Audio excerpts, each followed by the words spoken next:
de Emergência e Trauma da UFTC. Agradecemos também a presença do Dr. Júlio Neves. O Dr. Júlio Neves é formado pela Universidade Federal da Bahia, tem especialização em cirurgia geral pela CESAB, é formado em ecocardiografia pelo Hospital Francês Pitié-Salpêtrière. Ele foi instrutor e é instrutor também de ecocardiografia, Dr. Júlio Neves, e atualmente é médico da UTI do Hospital da Bahia. Então, passamos a palavra para o Dr. Júlio Neves para iniciar essa aula. Boa noite a todos, né? Inicialmente, eu queria agradecer ao convite de Edmilton, de Marconi, a Liga de Radiologia, né? Agradecer a todos que estão nos assistindo, o interesse, né? O que demonstra a sede de conhecimento de vocês por algo novo, né? E eu tenho certeza que isso vai acrescentar e muito ao cuidado médico de vocês, né? Principalmente na situação que nós estamos passando, né? De cuidado com pacientes de COVID na UTI. Eu vou lhes mostrar adiante, né? Então, eu vou falar sobre a importância do ultrassom à beira do leito, emergência, anestesiologia e medicina intensiva. Então, essa exposição pretende demonstrar que o ultrassom à beira do leito não é uma ferramenta nova, está acessível à grande maioria dos médicos, ela melhora a acurácia e velocidade de diagnóstico, não é? Ela aumenta a segurança do paciente, e quando se fala em aumentar a acurácia e velocidade de diagnóstico, isso vai impactar na segurança do paciente, tanto em emergência, em anestesiologia, pré-hospitalar também, né? Não é o modismo, né? Então, quando você fala assim, ultrassom, tal, você pode achar que isso aí é igual a Swan-Ganz, é igual a monitor A, monitor B, que vem e passa. Não é absolutamente modismo, é revolucionário, e representa o quinto pilar do exame físico, né? Sucedendo inspeção, percussão, palpação e aqui dispensa a ausculta, né? Então, o ultrassom você pode escanear o paciente em tempo real, não é invasivo, não é radioativo, é fácil de usar. Então, todas as técnicas que vão ser aqui apresentadas são de fácil aprendizado, não é comparada em maneira nenhuma a técnicas de radiologia, né? É desprovido de radiação, como eu já falei, não é? E é uma alternativa, é uma excelente alternativa para se ensinar e aprender anatomia topográfica. É o novo estetoscópio, que é um instrumento totalmente obsoleto, não é? Mas necessita de treinamento, não é? Então, o ultrassom é um método operador dependente, não é? Então, precisa de treinamento. Não é um treinamento de um radiologista, não é um treinamento de um ecocardiografista, não é? Porque são conceitos simples, mas precisa de treinamento e precisa você estar fazendo, não é? O método sempre, não é? Cada vez que você mais faz, mais você adquire habilidade. E uma coisa que me ajudou muito nesse aspecto foi eu ter iniciado um aparelho portátil, um aparelho que fica no bolso, você está fazendo exame toda hora. Mas isso não quer dizer que todo mundo tenha que ter um aparelho portátil, né? Então, para lhes mostrar que é fácil aprender, esse é um paper que foi publicado pelo professor Rubi, que teve como coautor eu e Emílio, entre outros, né? E ele mostrou que após a realização de 25 exames de ultrassom pulmonar supervisionados, qualquer médico, né, ou profissional da área de saúde, no caso fisioterapeuta também, torna-se hábil a fazer ultrassom de pulmão, né? O nome desse trabalho é o Apical Study, foi publicado na Anesthesiology. Então, isso mostra, né, não é uma opinião pessoal minha, né, isso foi publicado, né, isso foi um trabalho feito em 10 UTIs no Brasil, na China, na França e Uruguai, né, e que após ficou provado que a 25 exames se conseguir a habilidade para se fazer ultrassom de pulmão. Não é? Então, a origem do ultrassom médico vem do sonar marítimo, né, que foi concebido pelo francês. Doutor, oi? Desculpa eu estar me interrompendo. Pois não. Eu acho que aquele problema que eu te falei da passagem do slide está acontecendo com outras pessoas. Será que a gente poderia fazer a apresentação daquele outra forma? Sim. Sem ser ampliando a tela, deixar no modo menor? Já passei aqui. Tá ok, obrigadão. Voltando aqui à origem do ultrassom, não é? A origem do ultrassom médico vem do sonar marítimo, né, que foi feito para detectar submarino, e foi concebido pelo francês Paul Langevin, cujo objetivo, como eu já disse, era localizar submarino. E alguns animais fazem o mesmo, exemplo do morcego. Né? O morcego não tem olhos, né? Ele emite ultrassom através da sua cavidade oral. Se você ocluir a cavidade oral, ele fica completamente desorientado. Né? Então, eu vou mostrar alguns exemplos práticos assim, para prender nossa atenção. Não é? Então, o primeiro exemplo de paciente na vida real, um paciente de 65 anos, acamado, com quadro súbito de insuficiência respiratória aguda. Não é? Então, que instrumento diagnóstico você usa? Uma radiografia, um estetoscópio? Você leva esse paciente para a hemodinâmica ou para a tomografia? Será que esse paciente tem condição de ir para a tomografia, para a hemodinâmica? Não é? O que se pode fazer com esse paciente? Não é? Um outro paciente, que é muito comum, o paciente chega, não é? Me referindo aí ao pessoal do trauma, choque, insuficiência respiratória, trauma torácico, tórax instável. Esse paciente tem condição de ir para a tomografia? Esse paciente tem condição de esperar para a radiografia? Não é? Você drena ou não drena esse tórax? Então, vamos colocar essas duas questões aí.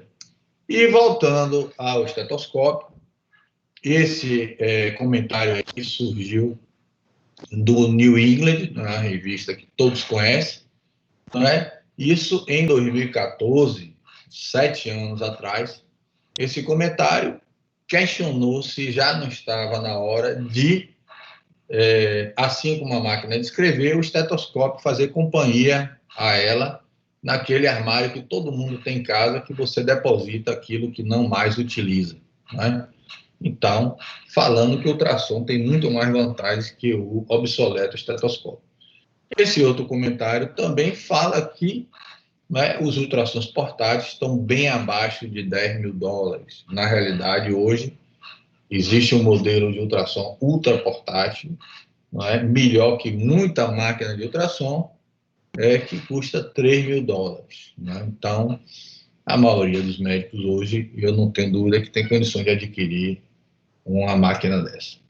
Então, veja você, o estetoscópio tem 200 anos, que você compare com a habilidade de você colocar um transdutor no tórax do paciente ou no pré-córdio e ver uma imagem, não é? Ao invés de você ouvir o som, você vê o som, não é? E vejam aí, né, em comunidades mais pobres na África, né, esse fabricante está fazendo uma campanha de doação. Você veja, você auscultando um tórax e compare com você colocar um probe conectado a um telefone qualquer e você vê a imagem do pulmão, né? Não ficar desviando ruído adventício, tal. Essa é uma imagem que faz muitos anos, quando eu era coordenador do pós-operatório de cirurgia cardiovascular do Naneri, diante de uma paciente obesa em pós-operatório de cirurgia cardiovascular em choque. Aí está o exemplo de como é que o estetoscópio pode ajudar, de forma alguma, né? Então, eu, de posse de uma máquina portátil de ultrassom, consegui determinar a função ventricular dela, variar pré-carga, né? Ver o ultrassom de pulmão, se estava congesto ou não, e tratar a paciente de uma forma objetiva, né? Então, esse é um filme, não é? Que ilustra bem, não é, o uso deste equipamento, não é? esse modelo que eu falei, não tenho nenhum conflito de interesse, não tenho nada com essa companhia. Aliás, esse equipamento ainda não está à disposição no Brasil, e ele é diferente porque, ao invés de cristal, ele utiliza processador no transdutor, não é? Então, você conecta a qualquer telefone celular, a qualquer tablet, e você tem à sua disposição a imagem de excelente qualidade, e você muda a função dele no receptor, né, no telefone ou no tablet. Você pode fazer ultrassom de pulmão, de abdômen, acesso vascular, não é? Da maneira que você quiser, não é? Então, isso é um avanço, não é? Esse outro artigo que foi publicado há muito tempo, né?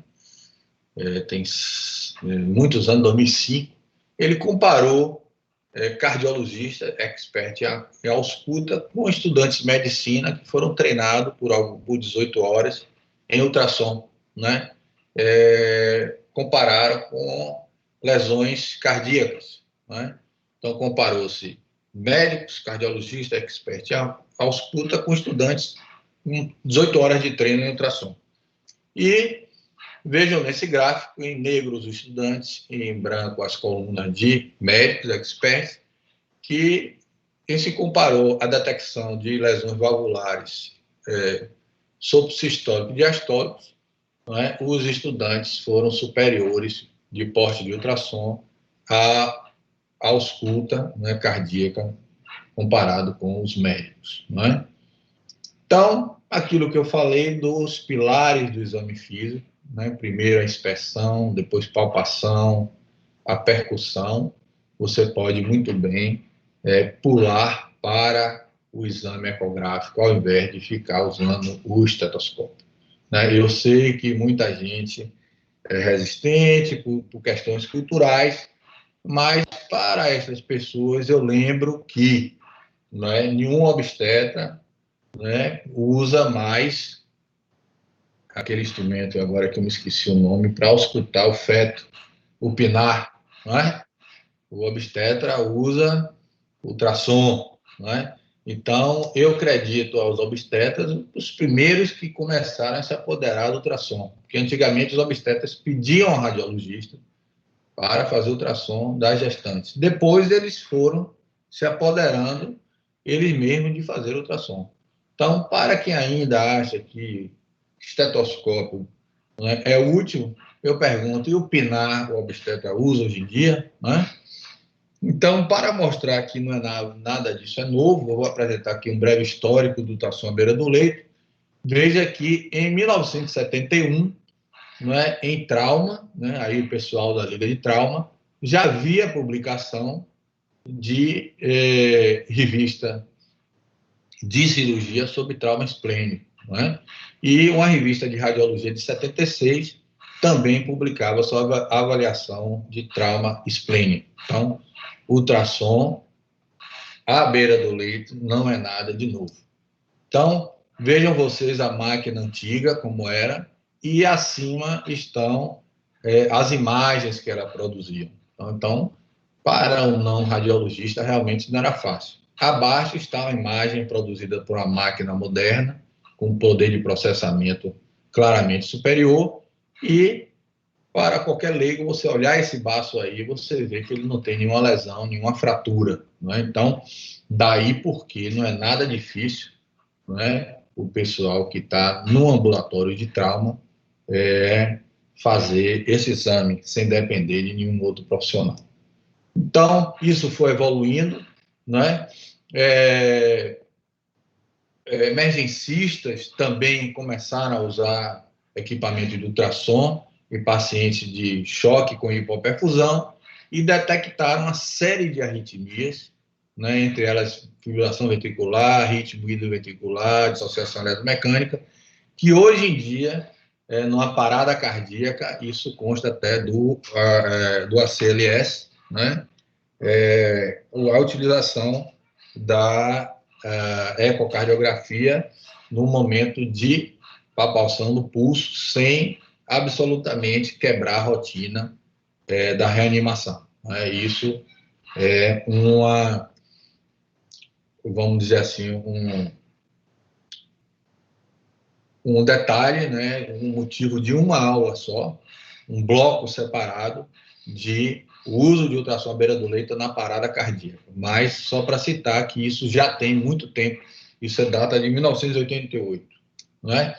Então, esse livro foi publicado por Daniel Lichtenstein, em 1992, que foi o pioneiro de ultrassom à beira de leito, né, intensivista, e nesse livro ele falava já que você poderia afastar o diagnóstico pneumotórax se você visse linhas B no ultrassom de pulmão, né? Novamente aí o trauma citado, né? Dessa vez em 1989, o uso da ultrassonografia ao invés da lavagem peritoneal. Então, o primeiro ATLS que foi ministrado aqui na Bahia, eu fiz, foi no Hospital Aliança, e naquela época se advogava o uso do lavado peritoneal. Então, paciente com trauma abdominal fechado, com suspeita de hemoperitônio, você tinha que passar uma sonda vesical, fazer uma incisão infraumbilical, né? Passar um catéter, fazer um lavado, fazer uma contagem de hemácias, né? Imagine isso. Então, isso foi sendo questionado por cirurgiões, né? Começaram a usar ultrassom, isso evoluiu, né? Isso foi sendo questionado cada vez mais até 1993, até que isso foi colocado como rotina pelo Colégio Americano em 1998. Né? Os emergencistas também de posse de ultrassom publicaram seus guidelines em 2008. Então, o que é que a gente está vendo aí que não tem nada de novo na matéria? Né? Em uso do ultrassom à beira do leito. Então, o desenvolvimento de equipamento mais simples reduz o custo e o uso. Né? Então, como eu disse, o ultrassom saiu da radiologia totalmente, né? A anestesiologia, a medicina intensiva, a pré-hospitalar, né? Todos se utilizam hoje, só tem a necessidade de enfatizar o treinamento, e isso é necessário porque o exame é operador dependente. Não existe nenhum segredo, nada de técnica apurada, muita habilidade, técnicas difíceis, né? Então, o ultrassom à beira do leito possibilita a variação do corpo inteiro, né? Estrutura, funções, alterações patológicas e hemodinâmicas.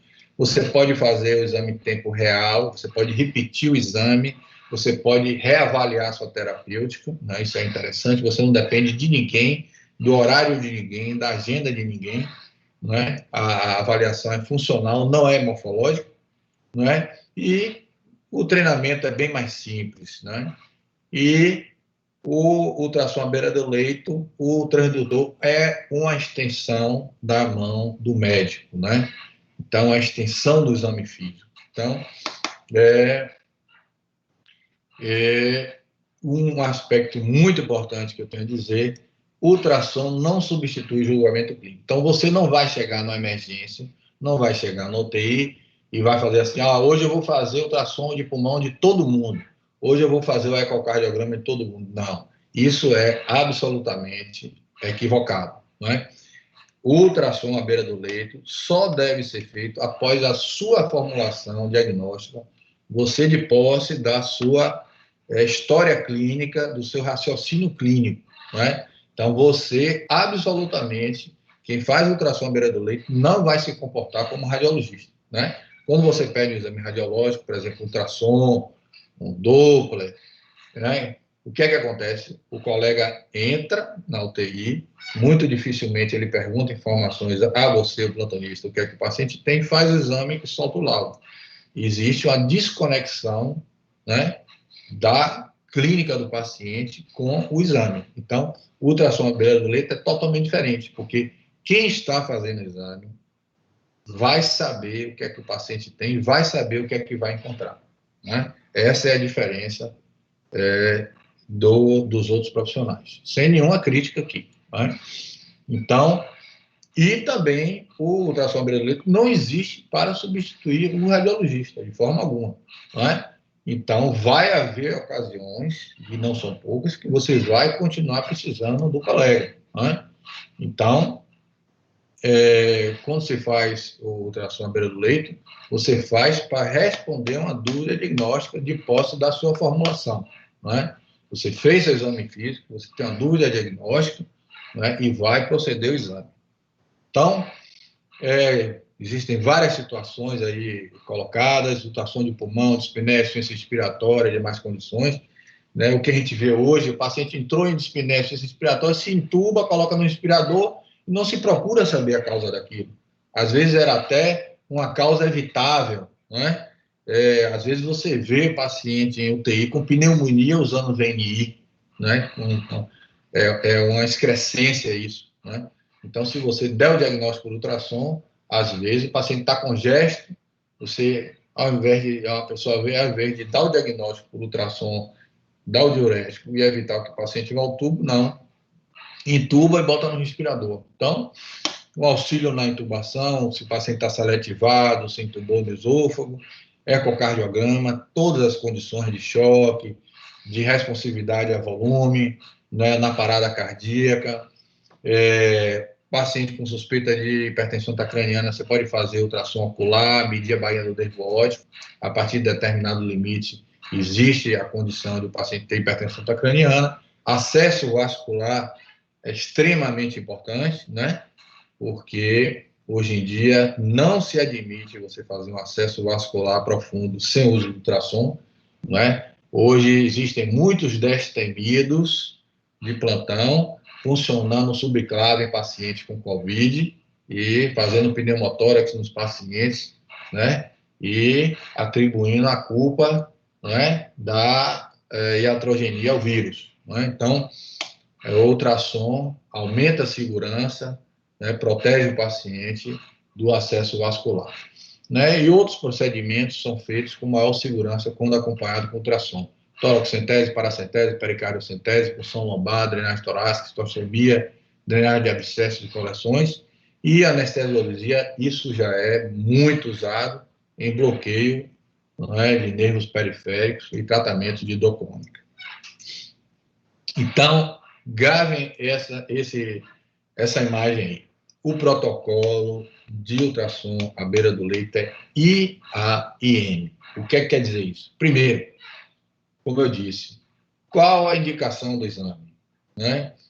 O que é que o paciente tem? O paciente está em choque, insuficiência respiratória, o paciente requer um acesso vascular, o paciente que está com depressão neurosensorial. Então, de posse da indicação, você vai adquirir a imagem. Para adquirir a imagem, você vai selecionar o transdutor. Então, a depender, você vai escolher se você quer ver o coração, é o transdutor setorial cardíaco. Se você quer acesso vascular, é o transdutor linear, né? Se você quer ultrassom de pulmão, pode ser qualquer um, né? Então, você vai selecionar a imagem também, né? Adquiriu a imagem, você vai interpretar essa imagem de acordo com o treinamento que você obteve. E, a partir daí, você vai tomar a decisão baseado nisso tudo. Então, o protocolo é esse, IAIM, né? Então, isso é muito diferente de você chegar no seu local de trabalho, eu vou fazer o exame de todo mundo. Não, você vai ter sua formulação diagnóstica e seguir esse protocolo, né? Então, a partir daí, nós vamos ter a certeza aqui, dos que eu lhes falei, que não tem nada de novo. Tanto é que, por exemplo, a Sociedade Americana de Ecocardiografia já definiu o protocolo específico de ecocardiograma para o exame funcional, e é diferente daquele morfológico feito pelo ecocardiografista, né? A sociedade também, o Colégio Americano de Chest Physicians, definiu também a competência em ultrassom do tórax. Então, isso já tem tempo. A Sociedade de Medicina Intensiva também emitiu guidelines de ultrassonografia geral, medicina intensiva e cardíaca. Então, não tem nada que não esteja descrito, bem definido. E vocês vejam nessa figura aí que o nível de treinamento né, eu exibi isso só para lhes mostrar isso, o nível de treinamento, a maioria deles é básico, como está dentro desse quadrado vermelho, né? Tudo isso requer um treinamento básico. Poucos deles requerem um treinamento avançado, né? O que é avançado não está dentro do nosso foco. O que é avançado é você detectar a síndrome coronariana, que já é do espectro do cardiologista, é hipertensão pulmonar, não é? Disfunção diastólica, não é? Eco transesofágico, que não faz parte do nosso escopo, não é? Então, esse trabalho mostrou que o treinamento básico consegue, as pessoas que têm o treinamento básico conseguem determinar e mensurar o débito cardíaco, né? Esse foi um trabalho só com 20 pacientes, mas essas pessoas que receberam treinamento conseguiam determinar. E é nossa experiência de quase 8 a 10 anos no Ecotim pela MIB, né? Em um curso de 2 dias, a pessoa consegue medir o débito cardíaco. Então, ultrassom de pulmão, aí um dos autores foi o professor Jean-Jacques Rubi, que é meu professor, não é? Também já tem os guidelines publicados, e esse aplicativo, não é, muito interessante, que você pode adquirir na Apple Store, chama Choque Eco, ele lhe orienta perfeitamente diante de um paciente grave, não é? Você vê, inclusive, imagens, se o paciente estável que está diante de você, gravíssimo, se o paciente tem pneumotórax, as coisas que ameaçam a vida de um paciente, né? Pneumotórax que está tamponado, hipovolemia, vasoplegia, disfunção do VD, aí está ilustrado como é que você pode achar ele na Apple Store. Eu não sei se tem em celulares Android, mas deve ter. E é um tema tão importante que anualmente tem um congresso só do assunto, né? Esse aí foi na Malásia, onde eu tive presente. Então, situações clínicas as mais variáveis se indica ultrassom à beira do leito, elas emergência, UTI, insuficiência respiratória, estabilidade hemodinâmica, trauma torácico, avaliação de status volêmico, parada cardíaca, sepse, né? Insuficiência cardíaca, tudo isso você pode fazer o exame, repetir a hora que você quiser, né? Fazer um procedimento, né? E a diferença entre esses profissionais, né, os radiologistas, ecocardiografistas, é que quando você os chama, né, quando ao invés de você fazer esse exame, ele vive num ambiente diferente, como eu já disse, desconhece a história clínica e são desconectados no time. Às vezes, você, quando não tem treinamento, você chama o colega e diz, eu vou no final daqui a minha agenda, eu vou amanhã, eu vou depois de amanhã. Então, isso realmente prejudica o cuidado com o paciente, não é? Então, o intensivista não tem limite de horário para fazer exame, o ecocardiografista tem horário limitado, porque ele tem a agenda dele, né? Nós podemos repetir o exame, o ecocardiografista raramente repete o exame, sob protesto, né? Nosso exame imediato dele é à la carte, porque ele tem a agenda dele, né, para cumprir, e o nosso exame é qualitativo e quantitativo básico. O exame dele é quantitativo, detalhado, e é um exame que tem uma função básica deles e é totalmente diferente da que nós queremos, não é? Então, esse trabalho que foi publicado por Lloyd McLean, australiano, né, ecocardiografia na avaliação do choque, disse que nenhuma outra ferramenta investigativa ou de monitorização usada à beira do leito tem condição de dar informação diagnóstica e de imagem em pacientes em choque, com disfunção de um ou outro ventrículo, alterações de volemia, resposta à vasoplegia da sepse ou tamponamento pericárdio. Por quê? Porque você está vendo a imagem, não é? Você está vendo o que está acontecendo. Então, eu desafio quem é que tem condição de dar um diagnóstico do paciente que está chocado com tamponamento. Com o quê? Com o estetoscópio? Com a radiografia de tórax? Com o quê? Com abafamento de bulha? Com turgência de jugular? Quantas situações dão um turgor de jugular? Né? E você coloca ali o transdutor e dá o diagnóstico na hora. Então, a imagem é soberana. Né? É um exame que você faz em 30 segundos para você ver que o paciente está tamponado. Se você não drenar aquilo, o paciente vai morrer. Né? Então, outras citações aí, né? 2004, né? Quantos anos tem isso? No UTI geral, o ecotoracico identifica a grande maioria das causas de choque. Em 2006, o ecotoracico disponibiliza imagem diagnóstica em 91% dos pacientes em ventilação espontânea e 84% dos pacientes em ventilação mecânica. E o importante, o tratamento é modificado na metade dos pacientes. Isso é minha experiência no dia a dia. O tratamento é modificado, não é? E esse outro, não é? Após a avaliação com ecotorácico no UTI, o tratamento é modificado em 34 pacientes, nos quais você teve a história clínica bem feita, né? o exame físico bem feito. Então, um terço modifica o tratamento. E se existir alguma coisa errada, você vai modificar na metade dos pacientes, né? Isso foi publicado em 2005. Então, você vê o valor do exame à beira do leito. Para avaliação, né, monitorização do choque, esse consenso que foi publicado no Intensive Care em 2014, não existe nenhum mais novo, ele compara, né, o consenso, o penúltimo consenso de 2007, que dizia aí, sublinhado vermelho, nós sugerimos considerar a ecocardiografia naquela época. E o último, 2014, diz ecocardiografia é a modalidade preferida na avaliação de choque. Então, você vê a evolução do cuidado do paciente em choque com ecocardiografia, né?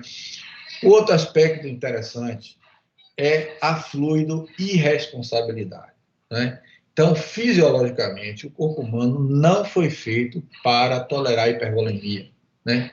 Por que isso? Porque hoje, todo dia, em qualquer lugar, é soro. Não está urinando, soro. Está em choque, soro. A pressão caiu, é soro. Não é? Então, fisiologicamente, o corpo humano foi preparado para hipovolemia, com vasoconstricção, taquicardia, reabsorção de volume por intravascular. Agora, para essa epidemia de hipervolemia, não foi. Então, é uma situação que você pode evitar a contração. Evitar e, quando existir, você tratar, né? Então, um paciente hipervolêmico tem edema cerebral, disfunção cognitiva, delírio, edema miocárdico, arritmia, disfunção diastólica, congestão pulmonar, insuficiência respiratória, congestão hepática, colestase. A hipervolemia é causa de insuficiência renal, ao contrário, muita gente acha que você pode melhorar a função renal tacando o volume no paciente. É causa de ilho paralítico, né? É causa de escara de decúbito. Então, a fluido irresponsabilidade é algo que também se consegue evitar com ultrassom à beira do leito, né? Então, está aqui uma publicação, né, que correlaciona hipervolemia e aumento de mortalidade, né, em UTI. Isso foi uma revisão sistemática com meta-análise, não foi nenhum trabalho isolado, né? Então, esse outro trabalho aí mostra que o ultrassom pode ser usado da cabeça até o dedão do pé, e enfatizando a avaliação do status neurológico com ultrassom de globo ocular, né? Você fazendo ultrassom do globo ocular, medindo como está aí a bainha do nervo óptico, a partir de 5,6, 5,7 milímetros, você já pode detectar hipertensão intracraniana, né? Então, a torocentese, vejam vocês aí negro, derrame pleural, você vê a agulha penetrando no tórax e faz a torocentese com muito mais segurança. Você vê o pulmão totalmente atelectasiado. A periocardiocentese, da mesma forma, né? Você evita pulsionar a câmara cardíaca, né? O tamponamento pericárdio, como eu citei, né? Essa imagem de colabamento do átrio direito, que é a primeira câmara a ser afetada por aumento da pressão intrapericárdica. Isso você não consegue com nenhum exame, com o estetoscópio, com a radiografia. Se olhar a imagem dessa, o paciente está tamponado, pode drenar, não é? Então, você vê aí, ó, nesse filme, olha lá, você vê o colabamento do átrio direito e do ventrículo direito. Então, isso aí é diagnóstico, pode partir para tratamento, para salvar o paciente. Então, outra utilidade, você passar um marca-passo, você guia a passagem do marca-passo, não fica adivinhando, olhando para o monitor, né? Você vê o fio de marca-passo lá, se dirigindo ao ventrículo direito, que é o objetivo, né? Se ele passou para a cava inferior, você também vê lá o fio, né? Se desviando do local, né? Acesso vascular, você vê a agulha penetrando corretamente no vaso, né? Então, se evita o acesso vascular, é motivo de só uma aula sobre isso, né? Mas o acesso vascular evita complicações hemorrágicas, hematoma, pneumotórax, né? Você diminui o número de punções, o que facilita a infecção, não é? Então, voltando aos nossos casos clínicos, o paciente, 56 anos, com história de 40 anos de tabagismo, fração de ejeção de 35 e quadro agudo de espiné, esse paciente chega na emergência, né? Geralmente ele recebe um tratamento de tiro de escopeta, né? É diurético, broncodilatador e antibiótico, né? Agora, se você partir para o ultrassom de pulmão, não é? Que é feito aí, ó, em 3 minutos, não é? Isso era o tempo, essa foto era do tempo que ainda se usava jaleco, UTI e relógio também, isso é proibido, né? E você faz a ultrassonografia pulmonar, não é? E você pode detectar um padrão de congestão, de pneumonia e focar o tratamento só naquilo que é a causa, não é? E você detecta e você dá o diagnóstico do score, né, pulmonar, que é outra coisa importante para comparar a melhoria ou a piora do paciente. Nessa tabelinha nós usamos lá no Bahia, né, principalmente agora no Covid. Então, você veja, se você tiver um padrão normal, o paciente provavelmente está agudizando o broncoespasmo. Se tiver um padrão B, ele está com gesto da insuficiência cardíaca dele, você dá somente o diurético. Se tem broncograma dinâmico, ele tem uma pneumonia, você vai dar somente o antibiótico. Se tem a consolidação subpleural, né, nos tempos atuais, ele pode estar com Covid também, isso pode significar um TEP, né? Então, esse aí é o consenso internacional, né, entrando no assunto em voga agora, que é o Covid, o papel do ultrassom à beira do leito no Covid, né, que isso é importantíssimo, né? Eu tenho notícia de poucos lugares que estão usando ultrassom à beira do leito na Covid, né? Então, veja aí, domínio 1, diagnóstico da infecção por Covid, triagem e diagnóstico da pneumonia, né? Então, envolve o sistema respiratório, 5% dos pacientes de Covid requer internamento em terapia intensiva e ventilação mecânica, devido à pneumonia. Embora a tomografia é a melhor método de diagnóstico, o acesso à tomografia é limitado devido à quantidade de pacientes e tem um risco de contaminação ambiental, né? Então, o ideal seria que depois toda tomografia se descontaminasse o ambiente, mas isso aí a gente não sabe se é realizado, né? Em qualquer lugar. Então,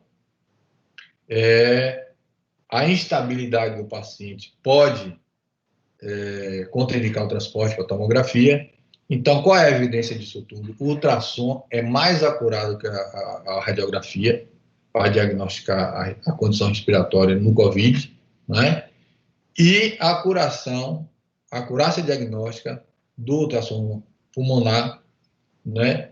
Ela melhora que qualquer outro teste numa emergência para dispneia. Inclusive, pode diagnosticar a pneumonia viral COVID, né? E mesmo o paciente não apresentando nada de anormal, sinais vitais normais, você pode passar o ultrassom e ver que o paciente está com pneumonia por COVID, pneumonia viral, né? Essa é a evidência por esse consenso, né? Então, eles resumiram aqui, ó, uso potencial do ultrassom à beira do leito em paciente de COVID. Primeiro, falência respiratória, diagnóstico, triagem, né? Então, você vai triar. O paciente está com sintomatologia de COVID, você faz ultrassom de pulmão, não tem nada, esse paciente ou vai para casa ou vai ficar sendo observado no leito de enfermaria. O paciente tem uma pneumonia, insuficiência respiratória, através do ultrassom você vai identificar o fenótipo 1 ou fenótipo 2, né? Você pode associar um ecocardiograma. Uma vez que está em ventilação mecânica, você vai acompanhar através do score no ultrassom, você vai acompanhar a repercussão da ventilação mecânica no ventrículo direito com eco, né? Avaliar a função cardiovascular, principalmente paciente com comorbidade, né? Você vai acompanhar a evolução através do score dele nesse paciente de ventilação mecânica, se o score está aumentando, diminuindo, se esse paciente começar a aumentar os marcadores inflamatórios, se ele está com infecção secundária, a avaliação volêmica do paciente, né? O paciente de Covid, às vezes, está muitos dias em casa, sem ingesta, desidratado, né? Aí você chega, entuba, o paciente choca, né? Tem alguns lugares que eu sei que usa diurético, que trata Covid, ciência respiratória com diurético, né? Então, você faz o eco, você vê que o paciente está desidratado, tem que hidratar o paciente, porque senão a progressão para a insuficiência renal é inexorável, né? Outra utilidade, progressão para desmame. Você vem acompanhando com score de ultrassom. Chegou em 12, que é o trabalho que o professor Rubinho publica, vamos iniciar o desmame. Não é na adivinhação, né? A COVID é uma doença altamente trombogênica, né? A gente vê e não é muito, assim, não é muito inconstante. Trombose venosa de membro inferior, trombose, hoje tivemos um caso de trombose jugular, né? E vou mostrar aqui um caso de eu fazendo ultrassom de pulmão, olhei para o fígado, tinha aerobilia, o paciente fez trombose mesentérica, não é? Então, quem usa Doppler transcraniano pode dar diagnóstico de AVC, não é? Então, todas essas utilidades são previstas. Então, diagnóstico de infecção, triagem, como eu disse, pneumonia, cardiovascular, doença tromboembólica, estratégia respiratória, administração de fluido, monitorização, controle de infecção. Então, esse é o caso que eu falei a vocês, né? Eu fazendo um ultrassom de pulmão, né? A gente vê aqui o diafragma e aqui o fígado. Esses pontinhos brancos significam aerobilia. A aerobilia ocorre quando a mucosa gastrointestinal não tem mais a função de barreira, né? E o ar ganha, o sistema porta, e aí o índice de suspensão tem que ser elevado. Esse paciente foi levado à tomografia, a angiotomografia, tinha uma trombose mesentérica extensa, não houve, infelizmente, o que fazer, né? Então, você pode detectar os fenótipos diferentes, né? O fenótipo 1, que tem um score pulmonar mais baixo, com complacência elevada, não é? E esse paciente não se beneficia de PIP elevado, né? E você vê que ele não tem muita consolidação subpleural, vou falar sobre o que é isso mais na frente, né? E o paciente que tem um score pulmonar mais elevado, a complacência baixa, a relação pior, esse paciente se beneficia de um PIP mais elevado, né? Então, você tem como, com ultrassom, beneficiar o paciente, né? Então, esse é o esquema de triagem, né? Eu já falei sobre isso. Você tem condição na sala de emergência diagnosticar a pneumonia por Covid, estratificar essa pneumonia e encaminhar o paciente ou para a UTI, a depender do score pulmonar, ou para uma semi-intensiva, né? Então, até como a gente faz isso, paciente que está com um score de 16 na fase precoce com PCR elevado, já indicado tocilizumab, que aí você pode ter algum benefício para o paciente. Então, esse é o score 0, né? O paciente com normalidade na aeração pulmonar, não é? Então, a gente pode, isso é um motivo de uma aula só de ultrassom de pulmão, só exemplificando. E aqui é o score 1, é o paciente já com linhas B, não é? Você consegue identificar linhas B separadas. Em cada quadrante que você examinar, são 6 quadrantes de cada lado. Você vai somando os scores, não é? Esse aqui já é o score 2. Você vê que a linha pleural já não está preservada, tem essas consolidações subpleurais, não é? E o score 2 também existe quando você tem as linhas B confluentes, não é? E o score 3 vai existir quando você tem uma consolidação pneumônica, isso já é infecção secundária, com um broncograma dinâmico. É isso? Então, esse outro filme aqui exemplifica isso de modo dinâmico. Você vê aqui, ó, o score 1, as linhas B, né? Aqui a linha pleural está preservada e aqui existe a descontinuidade da linha pleural, que é patognomônico da pneumonia viral. Né? Então, não tem nada de difícil nisso, não tem segredo nenhum. Qualquer iniciante pode dar esse diagnóstico. Né?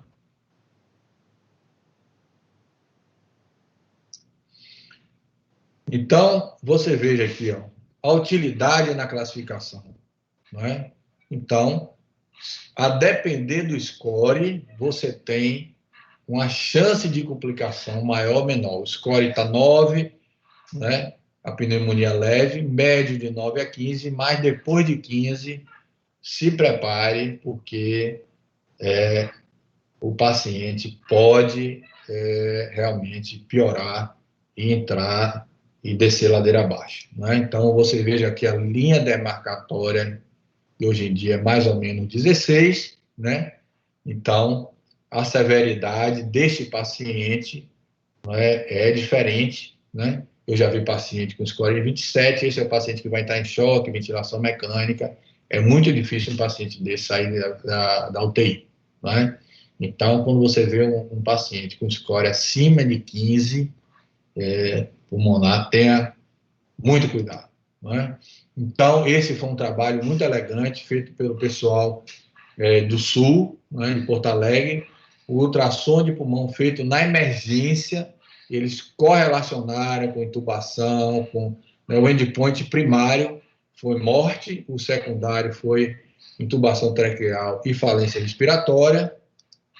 Eles conseguiram analisar 180 pacientes e vejam vocês que o score de 21, um terço dos pacientes morreram, não é? E esse mesmo score de 21, 40% foram intubados, não é? Se o score era de 15, não é?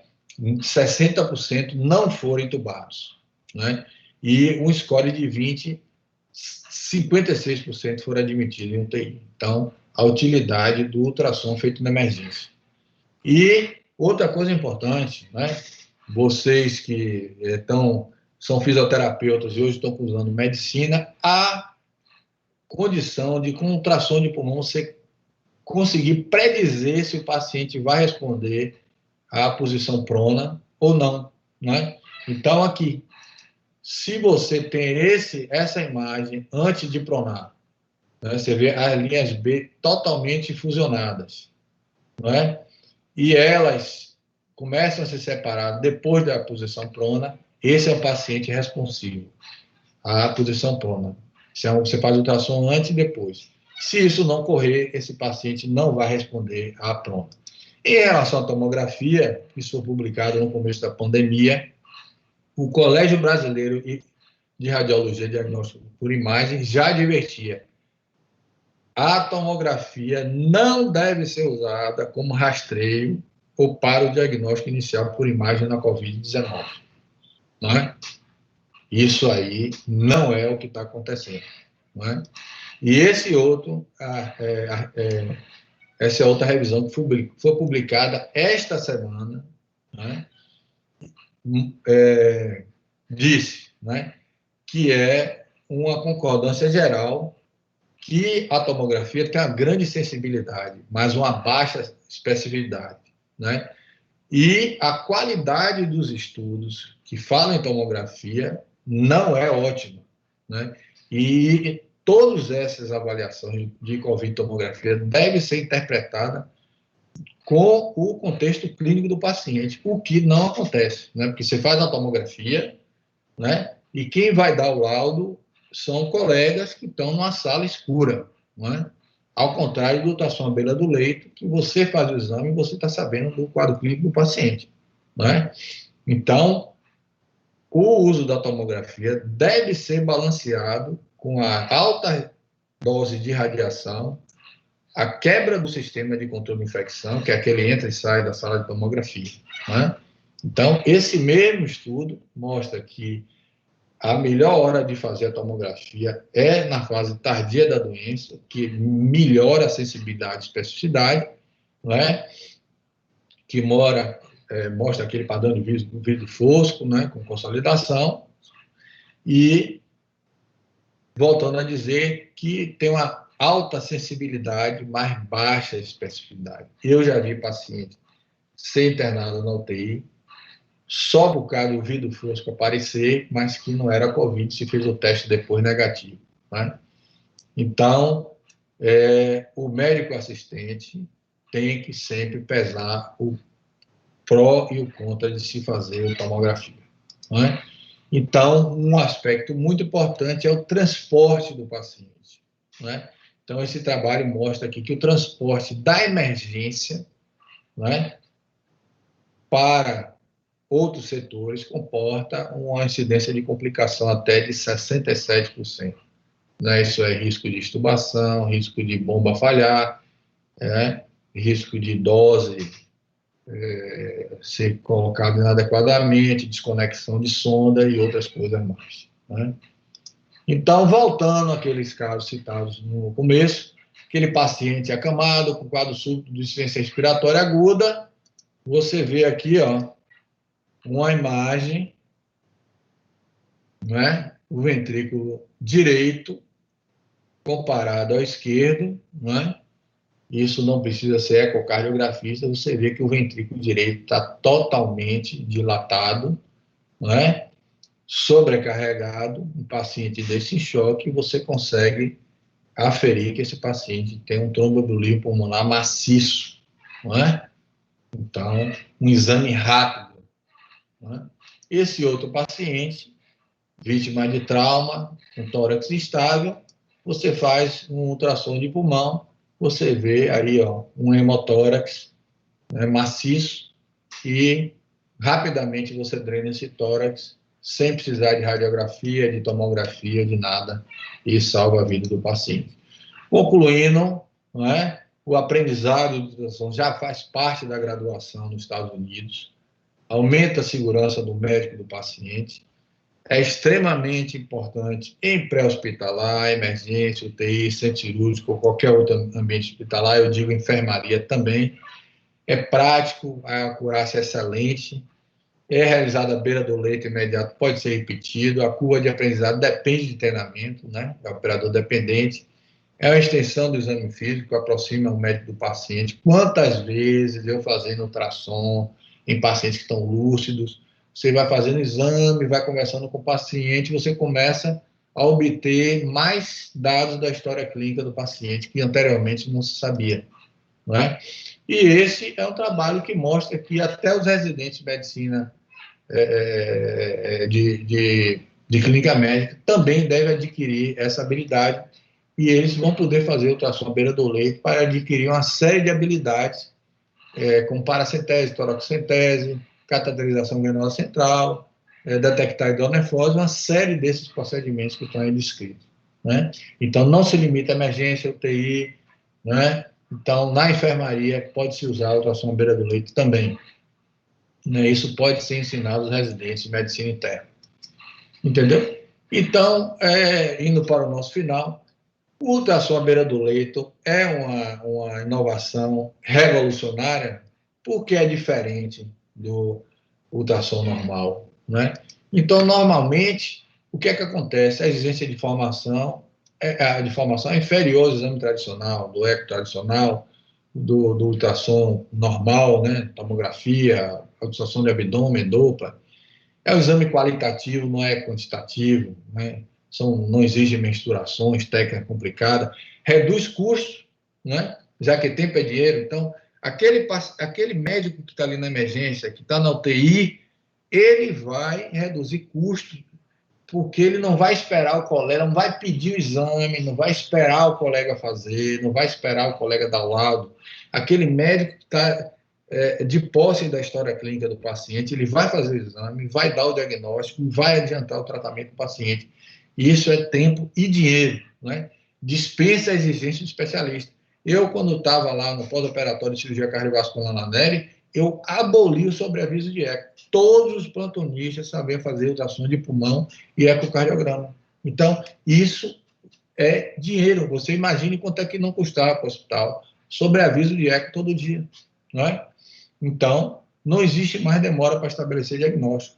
Então, não deixa de ser um novo modelo de negócio, já que aquele que cuida do paciente é aquele que provê o produto, né? Então, essa pirâmidezinha aí, ó, que acha que o especialista que está no topo, não é verdadeira, né?